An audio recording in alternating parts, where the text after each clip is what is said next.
اللهم صل علی محمد و آل محمد. اعوذ بالله من الشیطان اللعین الرجیم. بسم الله الرحمن الرحیم. سلام علیکم و رحمت الله. خدمت شما تبریک میلاد پر از خیر و برکت آقا امام حسن مجتبی.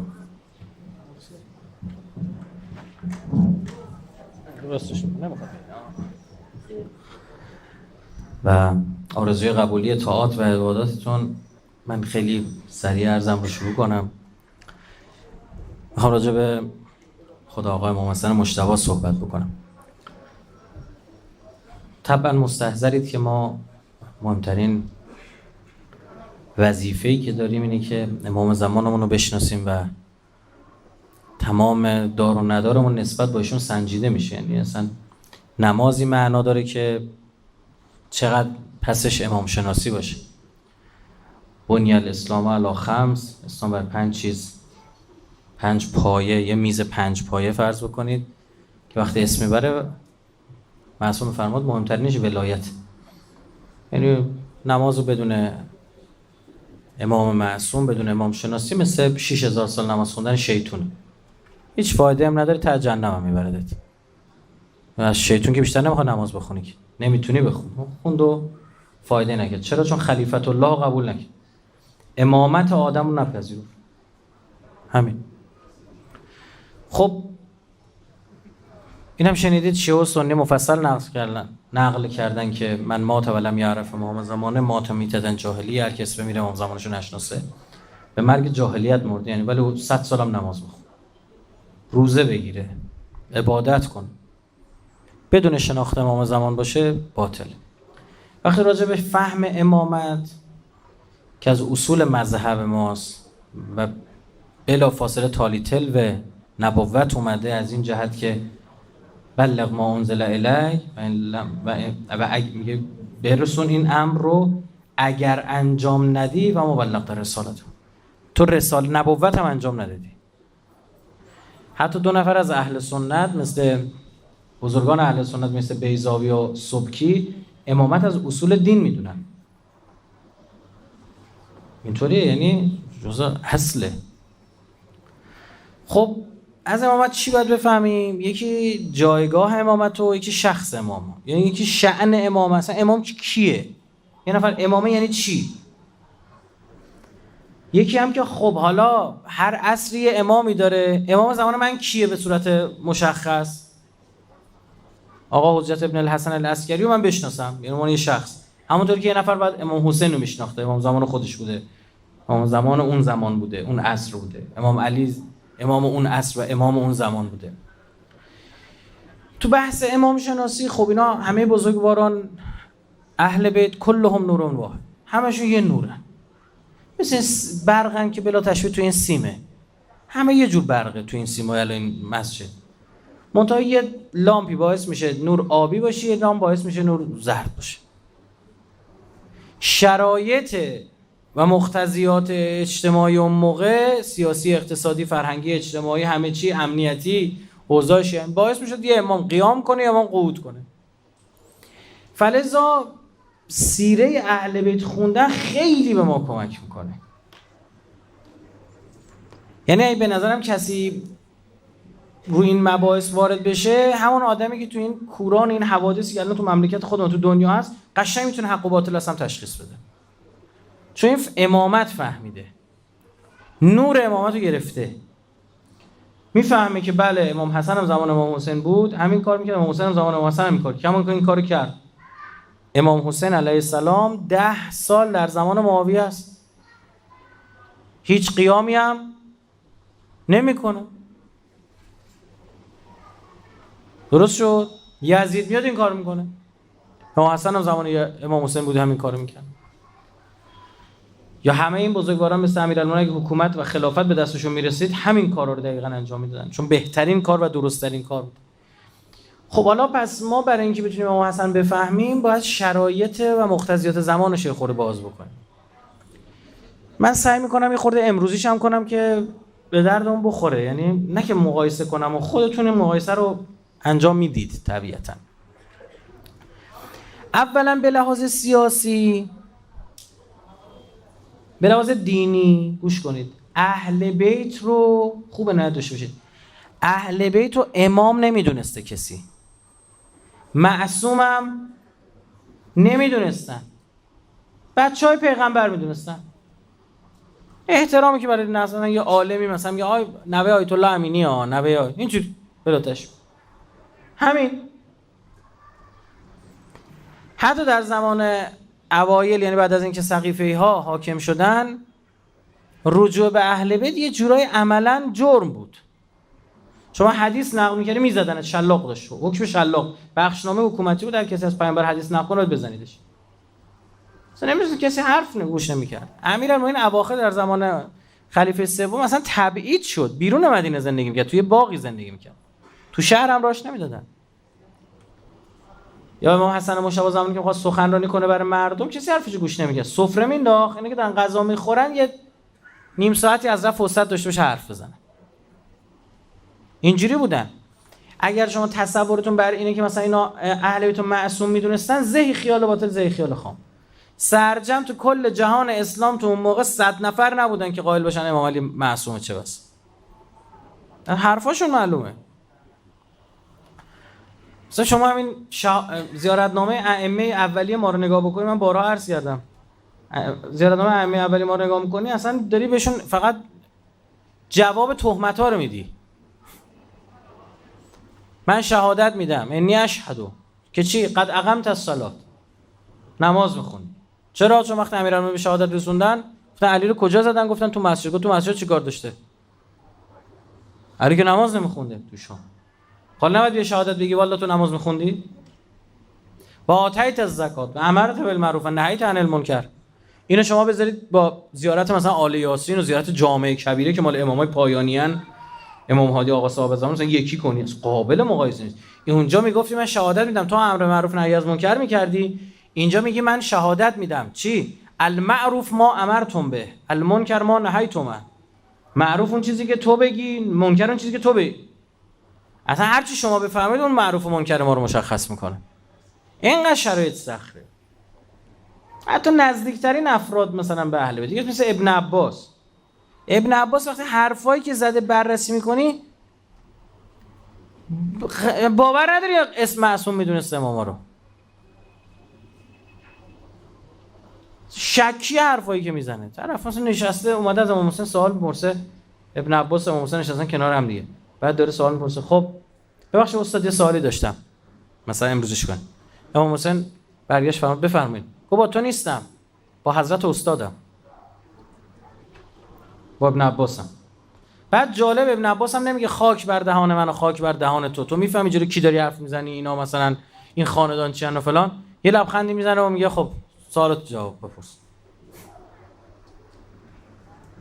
این پسر عمو نزدیک اهل بیت و کل نصف مناقب امیرالمومنین تو منابع اهل سنت هم ابن عباس نقل کرده. آدم خوب میدونستن، نگاه عشیره‌ای داشتن، از بنی هاشمن، خودیم، پسر عمویم، آخرش هم بچه‌ها شدن بنی عباس دیگه. همینا که امام رضا کشتن،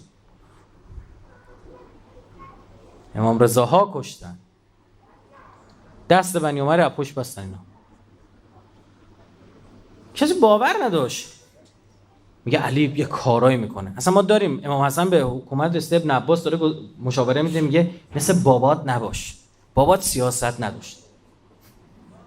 خدا هست، تاریخ بخونید. من هی به بابات نصیحت میکردم، حرف ما رو گوش نمیکرد. اینا جالب، اینا دائم در حال نصیحت کردن امام امیرالمومنین نصیحت میکرده، امام حسن هم نصیحت میکنه، امام حسین هم نصیحت میکنه. یا حسین نرو، به نظر من اشتباهه. پس میخوام ببینیم چه شرایطی. این به لحاظ دینی خوبه بدونید اتفاقی در بین صحابه پیامبر افتاد این بود که به واسطه من اینو اثبات کردم امسال 2 جلسه تهران، برای اولین بار بود به نظرم به این شکل که به لحاظ عقیدتی تو بحث عصمت پیامبر اینها متأثر از یهود بودن، یهود شمال مدینه. جناب خلیفه اول وارد خونهش میشه، میبینه دخترش همسر پیغمبر یه زن یهودیه اومده بالا سرش، سردرد داره، میگه بهیه تشتکی. او هم داشت شکایت میکرد، شاکی بود. گفت ارقی ها به کتاب الله، گفت براش یه دعایی بخون دانویسیش کن، داخونیش کن از کتاب خدا. منظورش چی بود؟ التورات.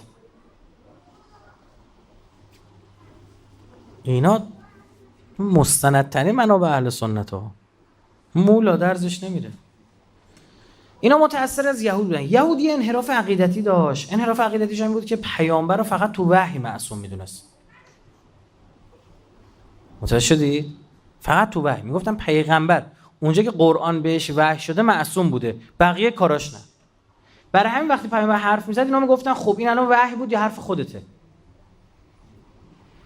اگر حرف خودته ما هم حرف داریم، امن الله او منک، همین حرفی که آقای رئیس جمهور روحانی زد، گفت امام معصوم همیشه نقد کرد، مبتنی بر همین حرف بود دیگه.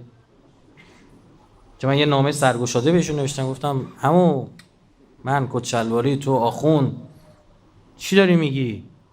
امام معصوم میشه نقد کرد؟ کجایی؟ ما چندیم هم مریخ اومدیم. عجیبه. امن الله، آیا من الله او منک، یا خودت داری میگی؟ خب اونا اشتباه میکردن، ما اشتباه ارتکاب، اونا امیرالمومنین هم پس دادن، ما هم پس بزنیم. برای همین به مرور زمان سنت‌های پیامبر هم در میان اینها آرام آرام ور افتاد. یعنی چی؟ مثال برای من بزنم. مثلا اهل سنت تا زمان عثمان عین ما وضو میگرفتن. از زمان عثمان به بعد گفتن برداشت پیغمبر از آیه 6 اشتراک سوره مائده است دیگه، برداشتش غلط بوده، اشتباه وضو میگرفته. یه قرآنی هم به ما دارید، اگه شما رافضی قرآن دارید یه قرآنی هم به ما بدید. ندارید گوشی یه چیزی، گوشی جیلکس خود ما رو بده، فردا گوشی تو آیفون مایفون، بعدم عکس میگیرن میدن 20 میلیون پول گوشیش، رائفی پور این پول ها رو از کجا می آوره؟ خدا داستانی داریم. مسجد قرآن پیدا نمیشه.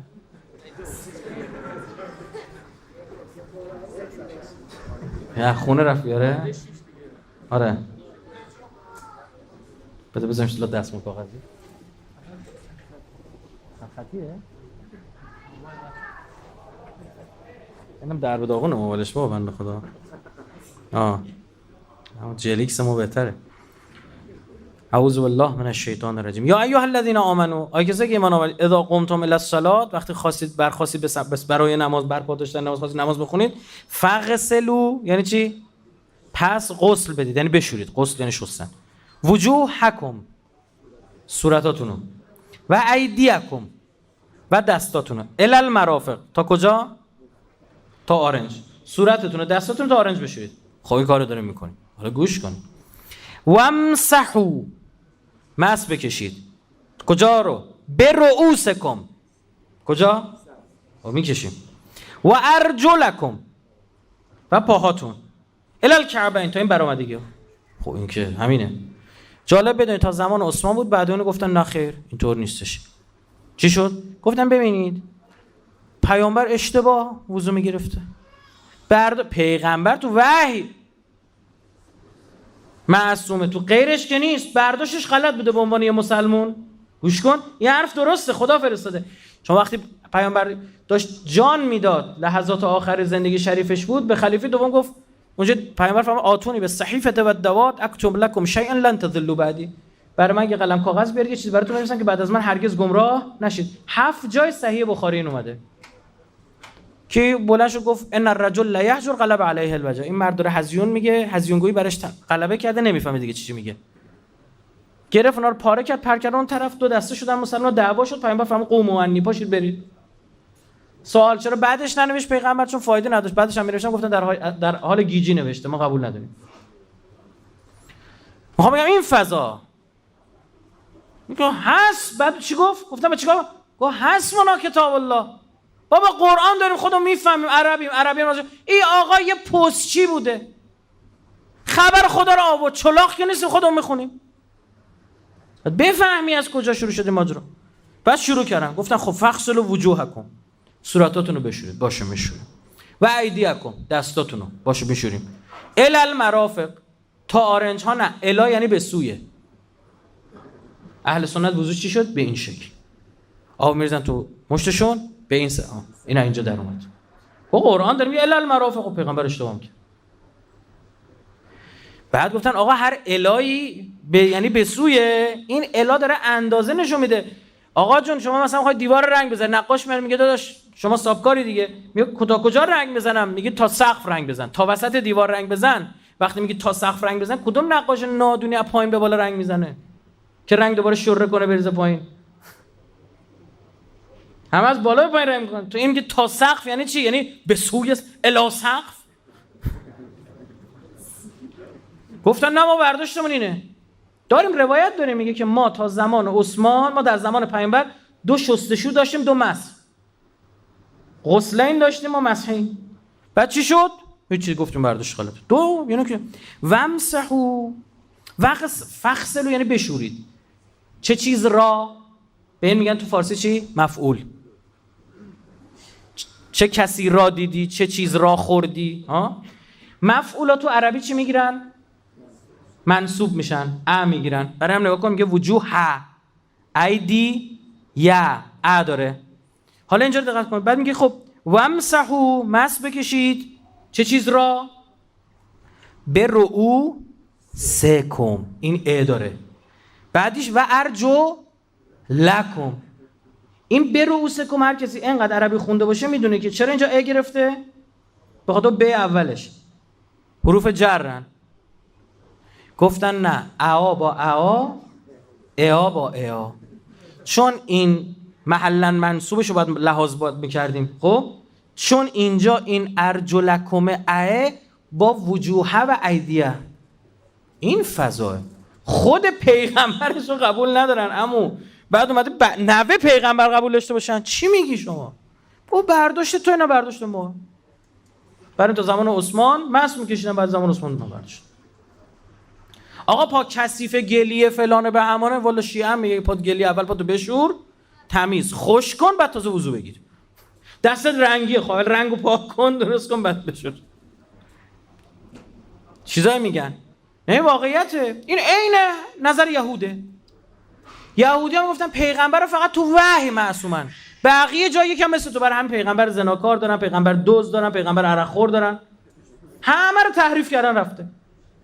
بلای سر پیغمبرشون آوردن که خدا سر گرگ بیابون نیاره. خدا شاهده. تو این فضا شما الان فکر کنید مثلا امام حسن و حسین راه میرفتن تو مردم دست میکشتن به عبای اینا؟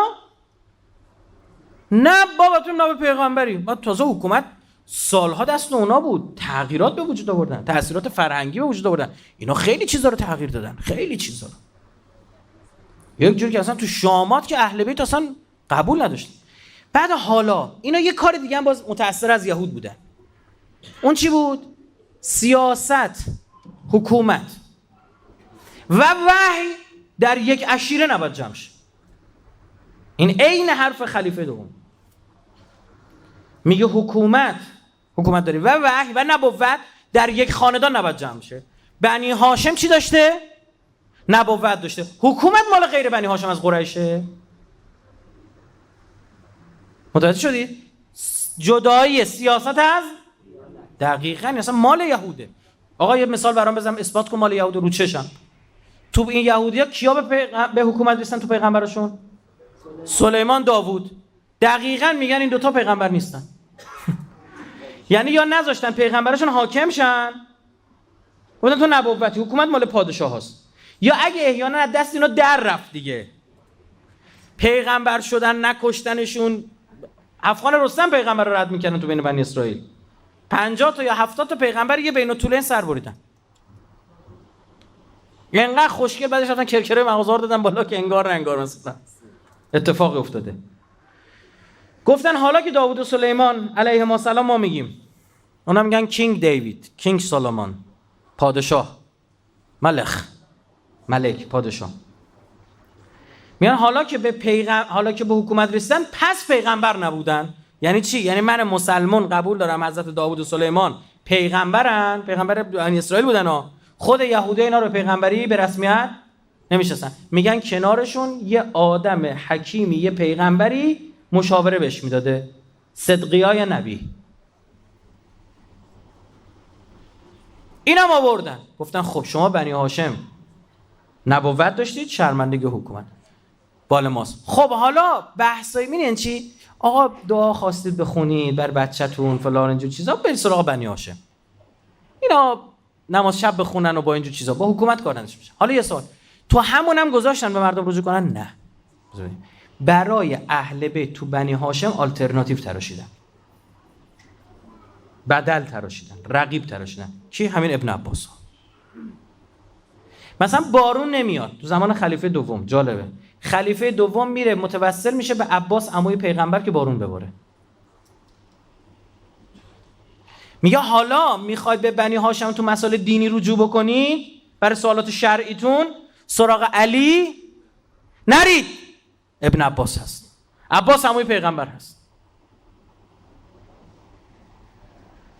یعنی کاملا اتفاقات سیاسیه. این اوضاع دینی که اهل بیت اینا چی میدونستن؟ خیلی برای آقا رسول خیلی اوضاع خراب بود، خیلی مظلومان اهل بیت. وقتی امیرالمومنین به خلافت برسه، یکی از کارهایی که میکرد میخواست اثبات کنه من با اون قبلی‌ها فرق دارم. مثلا چه؟ امیرالمومنین پیشگویی زیاد میکرد. وقتی با خلافت رسید، ابن عباس یه جاست ناراحته، میگه یه روز با علی داشتیم میرفتیم، یایی وایستاده گفت ای لشکر، بله میخواید بگم اینا که از دور دارن میان چند نفرن؟ حالا ما هیچ چی نمیدیدیم. آقا چند نفرن؟ آقا 80 نفرن. میگفت ما هم وایستادیم اینا اومدن، 1 2 3، یارو گفت چه خبر؟ بیا بشمار بهت میگیم، 4 5 79. میگه من گفتم ای بابا آخه علی بیکاری، و برای چی حرفا رو میزنی، خودتو ضایع میکنی فلان. میادیم یه نفر دور داره میدوه رفتاد برای قضای حاجت تو بیابون، عقب مونده بود. نه این امیرالمومنین به حکومت میرسه، به خلافت میرسه، معاویه رو عزل میکنه. ابن عباس میگه یا علی تو 2 قرون سیاست نداری؟ اول بیا او رو بذار باشه تا تو رو تایید کنه، 1 سال که گذشت تثبیت شدی بعد برش دار. یعنی چی یاد میدادن؟ به سیاست العباد سیاست یاد میدادن، چون سیاست مدار نمیدونستم. گفت من ابن عباس بیشتر میفهمم. آره ائمه پایانی هن. کلی رو من و تو کار فرهنگی و علمی و اخلاقی و عقیدتی شده که توی زیارت جامعه کبیر میگه ارکان الولاد سیاست العباد، شما سیاست مدارهای بندگان خدایید. اون موقع کسی قبول نداشته. بعد از صحابه بزرگم یه امیرالمومنین مونده، یه طلحه و یه زبیر و اینا. بعد شما میدونید که مثلا ببین 6 نفر گذاشتن، علی هم مثل یکی مثل بقیه. خود عمر میگه من اگه خالد بن ولید بود او رو خلیفه میکردم، مثلا به شورا نمیسپردم. این تاریخ نقل شده. همینا که دارم میگم از منابع بردارن اهل سنت ها. یک نفر یعنی به عنوان امام رجوع نکردن، یکی از 6 تا. ببینیم چی میگی. تازه عبدالرحمن بن عوف گفتش که رأی عبدالرحمن بن عوف خیلی مهم بود، به جناب عثمان رأی داد. حالا 13 سال دیگه برو تو خونه علی. متوجه شدید؟ این فضاست. بدونی فضا چیه؟ تو این فضا حالا امیرالمومنین هم به شهادت میرسه. این اوضاع مذهبی. اوضاع سیاسی چیه؟ جامعه کاملا 2 قطبی سیاسیه. رئیسی روحانی، احمدی نژاد، میرحسین خیلی شدیدتر، تا حدی که هم دیگر میزنن میکشن. عثمان که به قتل رسید، طرفدار عثمان میگفتن علی، مالک و پسراش عثمانو کشتن. به اینا میگفتن عثمانی. اونایی که میگفتن نه ما نکشتیم، به فرض کشتیم خوب کاری هم کردیم، میگفتن علوی. چرا مردم اصلا چی شد فتنه قتل عثمان؟ من نمیخوام صحبت کنم و 2 ساعت و نیم سخنرانی قبلا تو سخنرانی فتنه آخر الزمان گفتم، توضیح دادم، اون رو گوش کنید. 4 ساعت سخنرانی. اونجا هم فتنه سامری و توضیح، هم فتنه قتل عثمان. که بدونید فضای سیاسی چی، امام مثلا تو چه فضای سیاسی به امامت میرسه.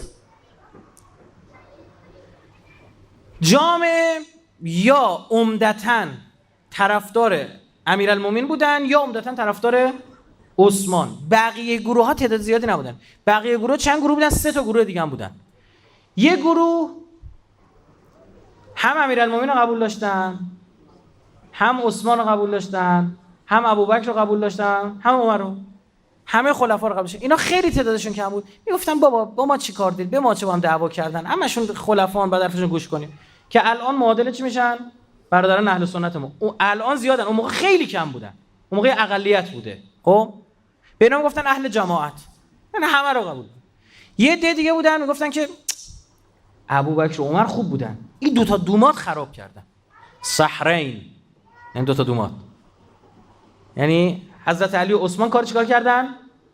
خراب کردن. اینا نه حضرت علی رو قبول داشتن نه چیو؟ عثمانو. اما ابوبکر و عمر رو چی؟ قبول داشتن. با اونا چی میگفتن؟ خوارج. الان تنها کشوری که از اینا باقی مونده رو کره زمین همین عمانه.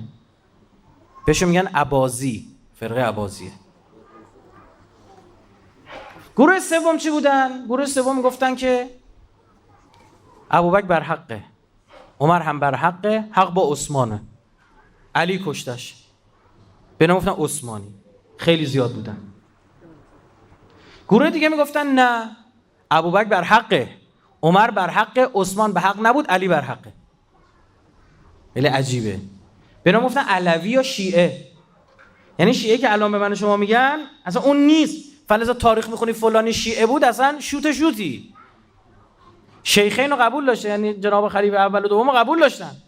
یه گروه خیلی کمی هم بودن میگفتن نه شیخ اول رو قبول داریم، نه دوم نه سومو. از اول هم حق با علی بود. بیرون گفتن رافضی، کافر. این 5 دقیقه. حالا کدوما زیاد بودن؟ این رافضی که اصلا انگشت شمار. اهل جماعت هم که همه خوبن، دعوا درست نکنم، انگشت شمار کم، باز از رافضی ها بیشتر. خوارج هم کم، از اون دو تا باز بیشتر. اما اون دوتای اصلی که یا عثمانی یا علوی. انتقادم به زمان خلیفه سوم چی بود؟ که آقا تو آوردی فک فامیلات، آوردی سر کار، بخوره. نقد داشتن چون خلیفه اول خلیفه دوم ساده زیست بودن، انصافا خیلی ساده زیست بودن، رعایت میکردن. یعنی سبک زندگی پیغمبر تغییر نداد. در زمان خلیفه سوم عوض شد. مثلا عبای جناب خلیفه سوم توی تاریخ نقل کرده 100 دینار، هر یه دینار 4.2 گرم طلاه. 400 گرم فقط طلا پول عبا. باعث شد 600 نفر از صحابه ریختن. اون دور شلوغ شد که حالا ما تاریخ اثبات میکنیم که کار معاویه و مروان بود کشتن عثمان. کشتنش، خودشون هم خونخواهش شدن. جنگ حالا در گرفت با امیر. ماجرای صفین و ماجرایی که جمل و صفین و بعدش هم نهروان. خب حالا ببین بر جالب بر هم میبینی نهروانی‌ها هم با امیرالمومنین بد بودن چون خوارج بودن، هم با کی؟ هم با بنی امیه.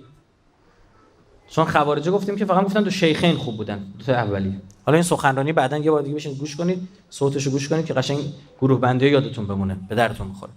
جامعه میشه مثلا کوفه 2 بخش بود. یه محله سماک مای فروشا بودن، یه محله بدیخ هندونه سیفیجات و کارا. اینا اگه همدیگر میرفتن تیکه پاره میکردن. یه عده عثمانی، یه عده چی؟ علوی یا شیعه. مثلا اون 30,000 نفری که بلند میشن میرن امام حسین از کوفه و جای دیگه جمع میشن که تو کربلا کشن، اینا عثمانی ان. اصلا خیلی احمقانه است بگی مثلا منتظران امام حسین بودن و نمیدونم. نه، گارد ویژه ریخ، بخش علوی‌ها رو کامل بست. ترسونشون خودشون هم کم گذاشتن. برای همین بود معاویه توی جنگ یه کاری میکرد که یه عده تو سپاه امیرالمومنین که رافضی بودن، تند بودن، حزب اللهی داغ بودن، فوش بدن به خلیفه اول و دوم. چرا؟ چون 99% باید واقعا بگیم سپاه امیرالمومنین شیخین رو قبول داشتن. شیعه بودن، علوی بودن. خلیفه اول و دوم. برای همین معاویه میومد یه رو پول میداد، میگفت فوش بده. فوش که میدادن اینا هم قاطی میکردن، فوش میدادن. امیرالمومنین میفهم انی اکره لکم ان تکون من السبابین، وحدت رو حفظ کنید. همین حرفی که ما بعد 1400 سال چیه داریم میزنیم، میگیم ارتش سوریه 70 درصدش سنی جلو داعش داره میجنگه، تو که فوش بدی. اون میخواست اینا فوش بدن، این برگرده معاویه بگه تو سپاه کی دارید میجنگید؟ اینا شیخین رو قبول ندارن. امیرالمومنین سیاس بود، میگفت ساکت، انی اکره لکم ان تکونوا من السبابین، من کراهت دارم شما از فوش دهنده ها باشید. بابا لام از فوش نده، به نفع اونه. حالا ببین جماعت بفهمون که براءت به این معنی نیستش که یه عده رو جدا کنی بندازی دشمن کنی فرداش یه کشی را بندازن. براءت به این قلبه که بفهمه، امام شناس باشه. حالا چه کنی؟ زمان امیرالمومنین هم بود، الان هم. تاریخ ما نفهمیدیم، مثلا امامت نفهمیدیم اینجا حرف میزنیم. تو این شرایط امام حسن و امام حسین با عنوان قاتل معروفن تو جامعه. حالا امام حسن به حکومت رسید. این اوضاع سیاسیش. قبلش چی شده؟ اوضاع فرهنگی اجتماعی چیه؟ خونه تو کوفه پیدا نمی‌کردی که یه شهید نداشته باشه.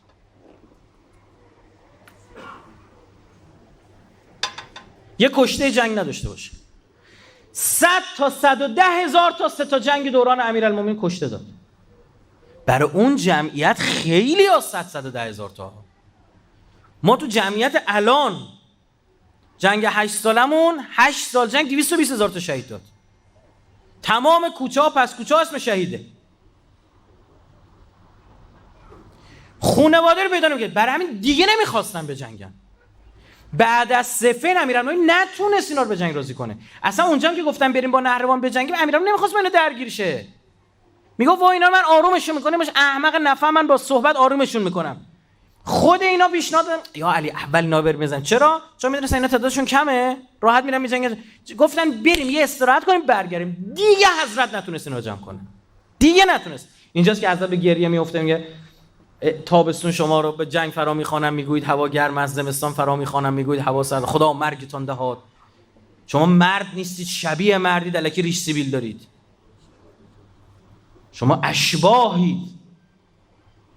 ای کاش هیچگاه شما را نمیدیدم و هیچگاه شما را نمیشناختم. جرعه جرعه جام زهر را در گلویم ریختید. جرعه جرعه جام مرگ را در گلویم ریختید. این فضا امام حسن اومد جا پدر بنشینه. خیلی شرس. بعد چی؟ امیرالمومنین به شهادت است. خب امام قیام کنه هیچ فایده ای نداره. خون امام حسن بعد از خون امیرالمومنین اصلا دیده نمیشه. تو بعد از خون چی؟ عثمان و حضرت علی اصلا دیده نمیشه. 110,000 تا کشته شده. حالا یکی هم روش طلحه کشته شده، زبیر کشته شده. چی میگی؟ حالت خوبه؟ حالا حسن ابن علی هم روش. اصلا این خون. اما 10 سال بعد که اوضاع آرام شده خون ابو عبدالله تو چشمه. ببین اهل بیت انتحار که نمیکنن. مؤمن زرنگ خونش هم میذاره زمانی ریخته بشه که اگه بهتر تو زندگیش انقدر کمک میکنه، میگه حالا میخوام بمیریم بذار مردنمونم به نفع باشه. متوجهید؟ اینا زندگی و شهادتشون هم خیر رسان بوده. و الان وقتش نیست. بعد حالا مردم نگاهشون چیه؟ نگاهشون ببین چیه؟ خب آقا علی از موقعی که اومد 3 تا جنگ داخلی درست کرد. او قبلی ها خیلی مدیریتشون بهتر بود. آقا تو رو خدا تو ذهنت بردار که امیرالمومنین معصوم میدونی، امام میدونی، ارادت تو بردار ببینم چی به ذهنت میرسه. از موقعی که اومد 3 تا جنگ داخلی درست کرد، 100,000 نفر آدم کشته.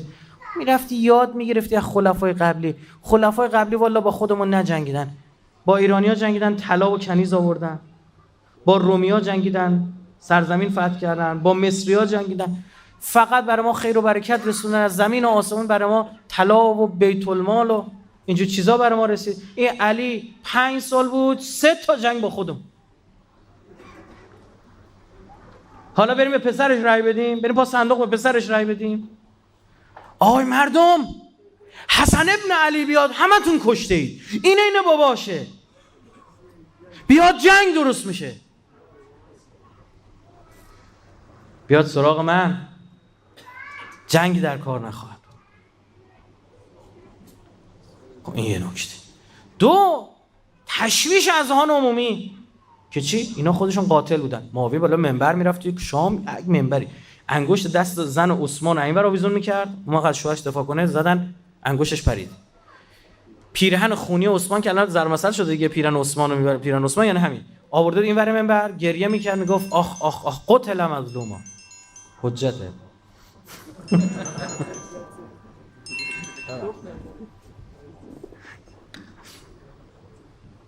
حالا خوبه حجت بود. حجت سیو کرده. حالا کرده. آره دیگه زرنگن. اونایی که این کارن زنشون رو سیف میکنه عجیجم داد، عزیزم هم نه. بعد او بنده خدای دیگر هم میزنن چنگیز. زن اصلا اسمسه اونو نمیخونه، چنگیزه. این شرایطه اصلا. آقا وای چه مردمی بودن سراغ حضرت علی. حضرت علی نه به امامت قبولش دارن، نه برای چی برن سراغش. بعد تبلیغات موقعی میره بالا منبر، پشت روزنامه‌اش میشست، پشت کانال تلگرامیش، پشت اینستاگرامیش، رسانه‌شون بوده دیگه منبر. چی میگفت؟ گفتش که قتل شهیدا، کشتنش، قتل عطشانا، آب بسته بودن بخون. حالا فهمید چرا آب بستن بده تو کربلا؟ میگفتن یوم الحسین یوم العثمان. این عوض اونه. شنیدی میگن زهیر عثمانی بود امام حسین برش گردون؟ یعنی چی عثمانی بود؟ راستی چرا نمیگن ابوبکری بود؟ یا نمیدونی عثمانی بود یعنی به لحاظ سیاسی امام حسین قاتل عثمان میدونست. امام حسین اومد براش رفع شبهه کرد. فهمید اشتباه کرده، میگه من جون میدم برات، ببخشید من بدبین بودم براشون. گفت ای علی خوب به خاطر داریم در دور قبل انتخابات، زمان انتخاب عثمان، تو و خلیفه شهید به دور دوم رفتید. راست میگه دیگه. طلحه و زبیر و سعد ابی وقاص و عبدالرحمن ابن عوف و امیرالمومنین و عثمان، 6 نفر. 2 نفر رفتن دور دوم. امیرالمومنین کی؟ عثمان، که عثمان رأی آورد، رأی عبدالرحمن ابن عوف آورد. خوب به خاطر داریم و به خاطر لیاقت‌های خلیفه شهید تو انتخاب نشدی. این یعنی چی به مردم؟ این کینه داره. از قبلا به فکر حکومت بوده. ببین. 2 شنیده ایم که یاران تو در ماجرای فتنه قتل عثمان رؤیت شدند. حالا چی بوده؟ بلازوری در انساب الاشراف میگه امیرالمومنین امام حسن امام حسین فرستاد از خونه عثمان دفاع کنید که اینو نکشن، خلیفه کشی باب نشه.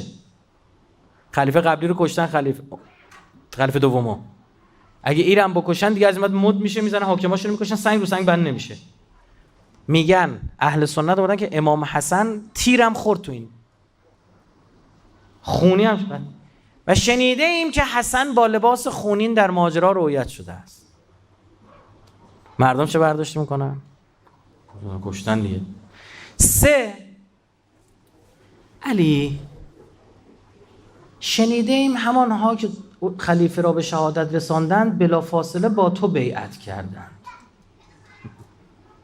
کسایی به تو رأی دادن که خلیفه رو کشون. اون خلیفه کشته شد، بعد 600 نفر از صحابه پیغمبر بودن، با همونجا رفتن با امیرانو بیعت کردن.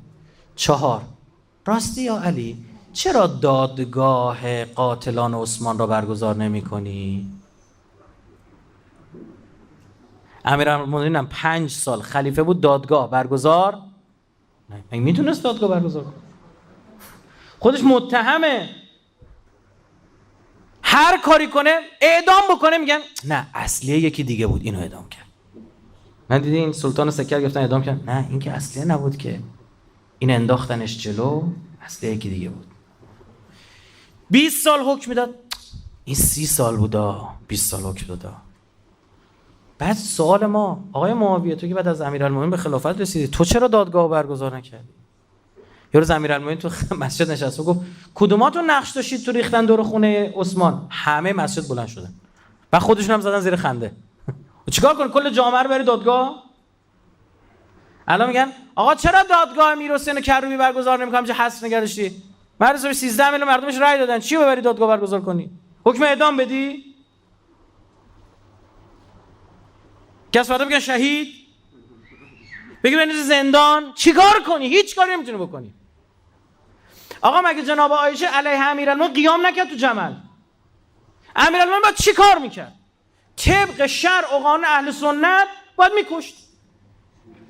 کسی که جلو خلیفه اول وایسادن بهش گفتن اصحاب رده، کشت. مالک ابن نویره رو چیکار کرد؟ خالد ابن ولید رو فرستاد، گفت بریم اونم مسلمان بودن آخه، با هم که جنگیدن، وقت نماز شد، سر نماز تموم شد گردن یارو زد. کلهشو گذاشت زیر دیگ، باش غذا درست کرد، همون شب با زنش نزدیکی کرد. الان برید ببینید کل کتاب اینا نوشتن چجوری ماسمالش کنن که این عده این زن تموم نشده بوده و تو چیکار کردی. این بود اصلا کسی میذاش. حالا امیرالمومنین چیکار کنه؟ تو میتونی دست بزنی به زن پیغمبر؟ خود چیکار کنم؟ حضرت جنگ که تموم شد خب بهش گفت برو خونه، برو تو خونت بشین، که بعدا هم همونو گوش نکرد، حصر در منزلش می‌خواست بکنه. وقت فی بیوتکن، نه آیه قرآن دیگه. حتی داشت میاد ام سلمه گفت کجا داری میری؟ مگه آیه بر ما نازل نشه بشید تو خونه‌هاتون؟ چه سوار این شتر قرمز شدی راه افتادی داری میری؟ و چیکار باید بکنه امیرالمومنین؟ گفت من اینو الان میترسید امیرالمومنین که اینا نکشنش، خودشون بازی فت. اومد 40 تا زن و لباس مردونه تنشون کرد، گفت این رو اسکورت کنید ببریدش مدینه. اینا که بردن، اینا شروع کردن وای ناموس پیغمبر و لای 40 تا مرد و فلان. اونجا که رسیدن نقاب براشون همه زنن. این سیاست مداری یعنی اینا مونده بودن. اگه از اول میفهمیدن زنه حمله میکردن. اینه میگه سیاست مدار. امیرالمومنین این کثافتکاری ها رو شما بهش میگه سیاست. اگه اینا رو شما سیاست میدونید، اگه اینا رو بخواید این کارو بکنید، من مکارترین فرد عربم. تو این شرایط امام حسن اومد چیکار کنه؟ بعد معاویه هم این سخنرانی‌ها رو هی داره میکنه این ور اونور. اومد گفت ببینید حسن رأی بیاره خود ادامه دنده ربا باشه. شما جای امام حسن چیکار کنه؟ قیام بکنه خونت فایده نداره. بعد معاویه کفرش مثل یزید آشکار نیست. دعوای تو رو معاویه رو مردم برداشت دینی مؤمن با کافر نمیکنن. دعوای بنی هاشم و چی؟ بنی امیه دعوا رو فامیلی سیاسیش میکنن. چاره جز این داری که یه متنی بنویسی که به مرور زمان به مردم اثبات بشه اشتباه کردن. چاره جز این داری؟ امام حسن گفت خب تو قول بده که خلیفه بعد خود تعیین نکنی. کرد.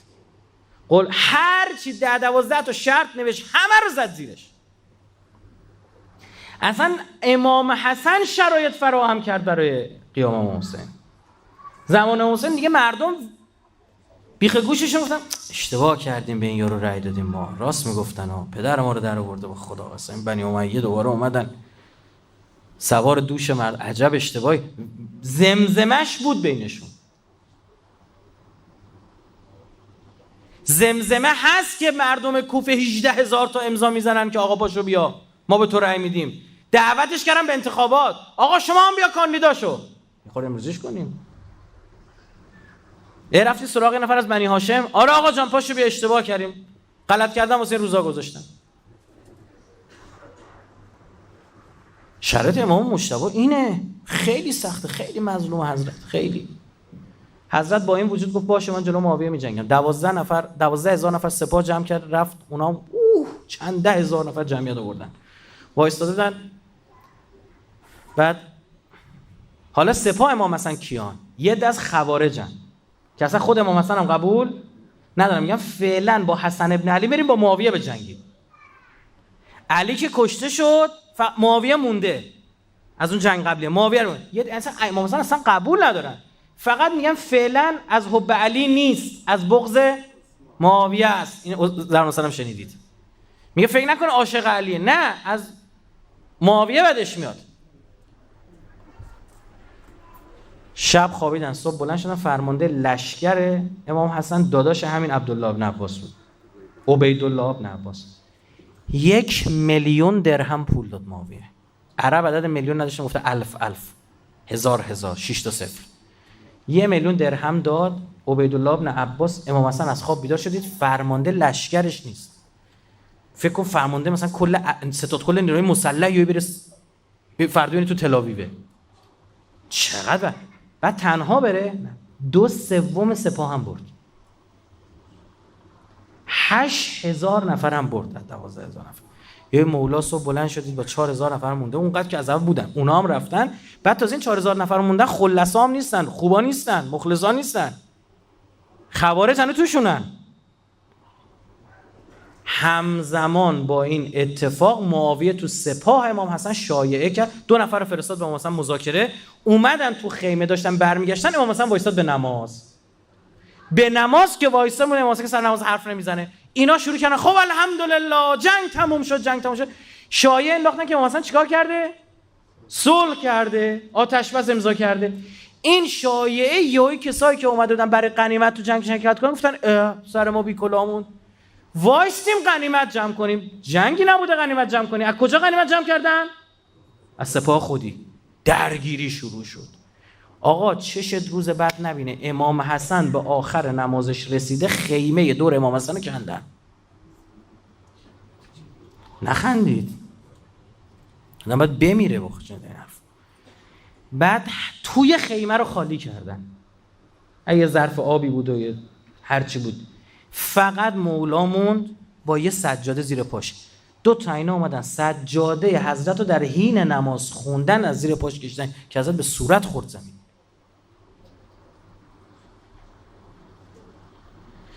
بعد نقشه ترور فیزیکی امام حسن رو میکشن با خنجر که رون پاشو میزنن، رون پا که پهلو یا رون پا رو میزنن که سریال مختار از اینجا شروع میشه دیگه، که امام حسن میاد توی کوفه. ببینید چه فضایی برای حضرت درست کردن. بعدش هم ترور توکسینی، سمی، ترور بیولوژیک کردن حضرتو. اومدن دختر اشعث ابن قیس، دخترش خونه امام حسن بود، جعده، سمو بهش رسوندن و حضرت میدونی که این خونریزی معده است، خونریزی شدید معده، این به اشتباه میگن پاره های جگر، کبد یه جای دیگه است. خونریزی شدید که میکنه خون توی معده چی میشه؟ به خاطر گرما لخته میشه، عین جگر سیاه میاد بیرون. برای هم میگن پاره های جگر، این لفظه، همون خونریزی داخلی معده است. اصلا خونریزی کرد، حضرت به شهادت رسید. تو این امام حسین هم نمیتونه بلافاصله بعد از شهادت امام حسن کاری بکنه، باید یه زمانی بگذره قشنگ برای اینا جا بیفته که اینا دروغگو بودن. مردم تحت تاثیر. آقا انگشت بریده آوردن تو تلویزیون بالا، پیرهن خونی آوردن بالا، کلی شانتاژ خبری کردن، کلی فوش دادن، کلی دروغ گفتن، کلی پول پخش کردن، کلی فشار اقتصادی آوردن. یه مردم پشت سر امامشون و ولایتشون خالی میکنن یا نه؟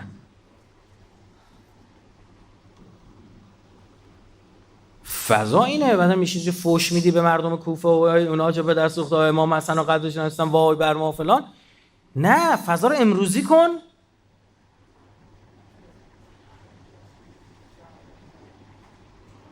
فضا رو امروزی کنی. بعد سوال ازت میپرسی راستی چرا مردم مدینه امام حسین رو دعوت نکردن؟ اون که بینشون بود، همونجا میگفتن تو بمون، همینجا حکومت کن. مردم مدینه حتی امام حسین گفتن تو بیا اینجا حاکم ما باش. حضرت گفت خیلی مظلوم عبدالله، من فقط برای اینکه بفهمید چیه این نکته آخرم باشه دیگه 12 شب شد به کار زندگیتون برسید. فقط در همین حد بدونید ابا عبدالله که به شهادت رسید، سال بعدش یکی از این بچه شهیدا بود توی مدینه، عبدالله ابن حنظله غسیل الملائکه. خیلی ماجرا جالب داره. حنظله غسیل الملائکه صحابه پیغمبر بود، صحابه جوانی داشت، عروسی کرد، شب زفافش جهاد شد. شانس نگاه من بخون. از تو همون خونه با همون حالت زد بیرون، رفت جنگید، شهیدم شد. بعد این صحابه میگفتن یا رسول الله این داشت میومد موقع جنگ، گفت وقت نکرده غسلم بکنه بنده خدا. چی میشه؟ پیامبر فرمودن ملائکه غسلش میدن. معروف شد به حنظله غسیل الملائکه. همون یه قل و قلی که بازی کرده بودن منجر به دنیا آمدن همین عبدالله شد.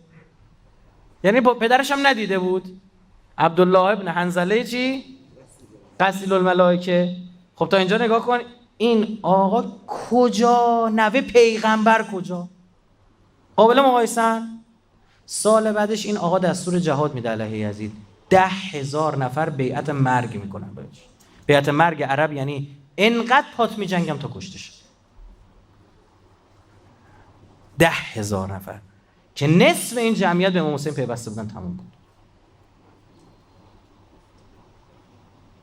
یعنی ابا عبدالله رو تنها شما دعوای بنی هاشم و بنی امیه است. یا حسین بیعت نمی کنی فی رو داری میبری بالا، نه؟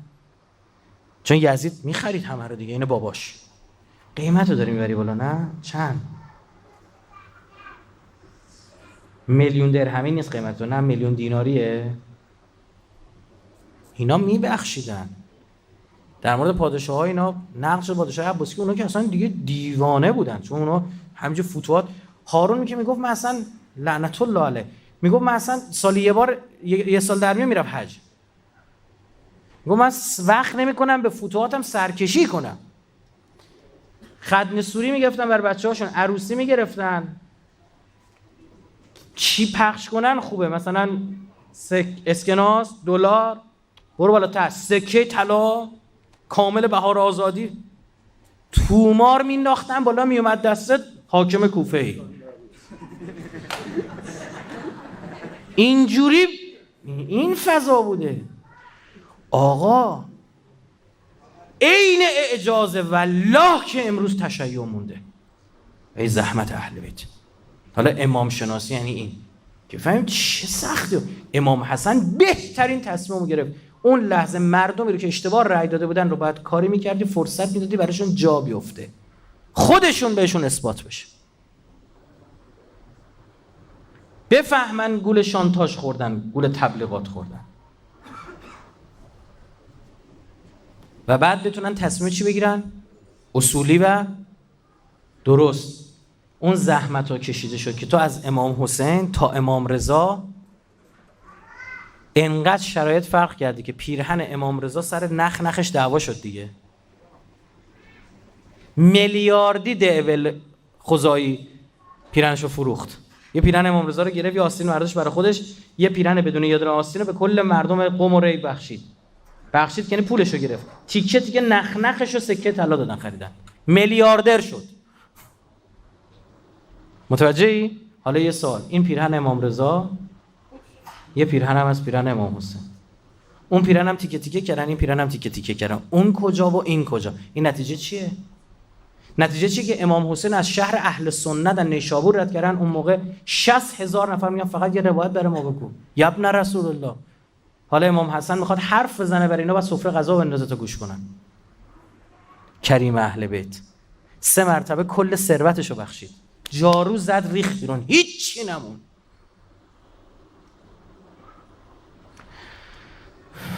انشالله خدا برکت داده به این جلسه ما، دلهای خورده امام حسنی شده. انشالله به حق کریم اهل بیت.